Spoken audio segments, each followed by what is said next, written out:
Calcium Contract is a colorful boomer shooter from Igor Alexandrowitz that puts the player in the robe of a Grim Reaper-like character whose mission is to end the life of a giant chicken serpent that has broken its contract with death.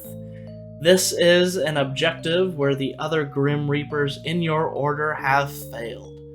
Under the control of this giant chicken serpent, which you will see flying around in several levels throughout the campaign, is a wide array of enemy types, with many seeming to take inspiration from Doom and other games like it. These enemies include all kinds of cuddly-looking critters that want nothing more but to shatter you into a pile of bones. There are all sorts of bipedal humanoid animals, including cats with guns, goats that shoot projectiles at the player, staff-wielding geckos or salamanders, not sure which, one of the two probably. They shoot out a wall of flame that seems to continue forever, speedy chickens that rush you to rapidly deal melee damage, flying cacodemon-like monsters that resemble frogs, with a lava-spitting variant as well, and horses that wield grenade launchers and rocket launchers. As long as you're used to dodging projectiles, most of the game isn't much of a challenge.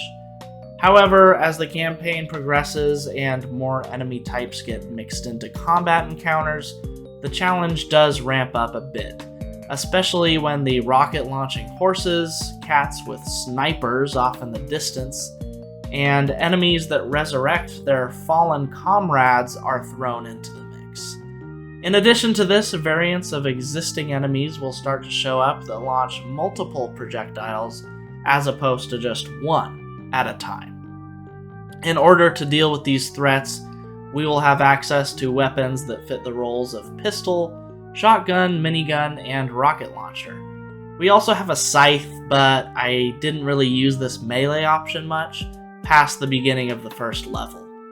Every weapon sprite looks very unique, as does the entire game really, but if I had one criticism, I would say that they all could be punchier.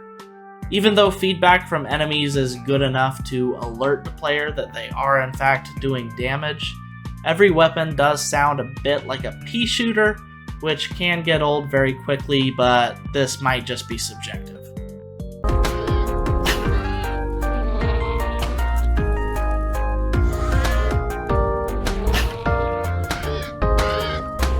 The pistol remains useful throughout the entire game with its fantastic range, decent damage, and its ability to ricochet off of walls and ceilings.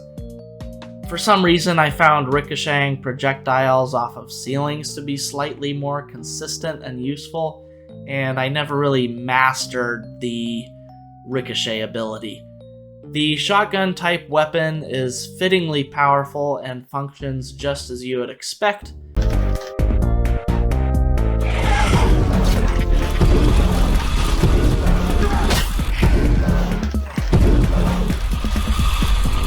While the bone launcher, or xylobone as Icarus Lives called it, gives a delightful musical noise while firing and is great for dealing with some of the game's larger enemy hordes as well as the game's spongier beasts.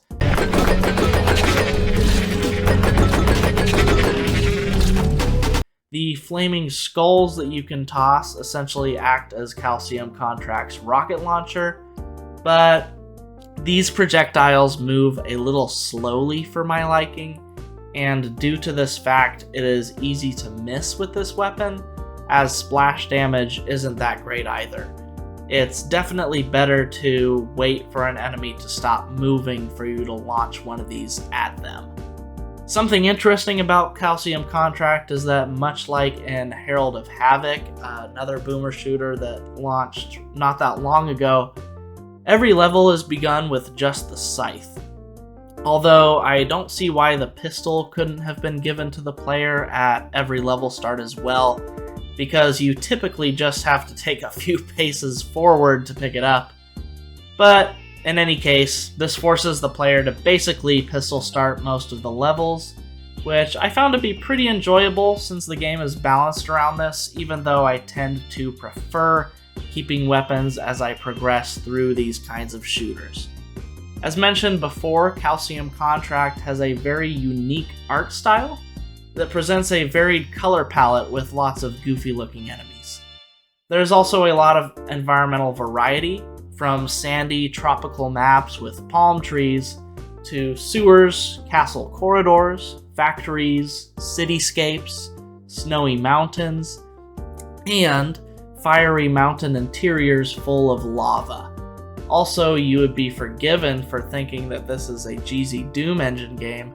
It does look a lot like it could be running in GZ Doom, but according to the developer, it is actually a custom sector-based engine, which explains why it looks similar to something you would see running in GZ Doom. Over the entire course of my playthrough, I couldn't even figure out if this was the case or not, as the shooting felt a little off from what I'm used to in GZ Doom games, and the sprites had a look to them that almost gave off the appearance of 3D character models, and I would be curious to know how this aesthetic was accomplished. It is also very cool how, as the game progresses, you get closer and closer to the mountain with every map, as you can see in the skybox of several levels, eventually scaling the mountain until you reach the top, where the chicken serpent is faced as the final boss. And it's worth mentioning that the final boss fight is actually pretty fun, which isn't always the case in boomer shooters like this. So, all in all, Calcium Contract is a fun yet flawed, yet very unique first-person shooter. It doesn't do anything too innovative, but it doesn't need to. Sometimes it's just good to play something familiar with different themes and a different coat of paint. For those of you who are like me and want to play every boomer shooter that releases, Calcium Contract is certainly worth your time. If not, well, it still might be worth your time anyway, as it does offer a humorous and decently fun campaign that you can beat in under 4 hours. Thank you for watching the video. If you enjoyed it, please remember to like and subscribe.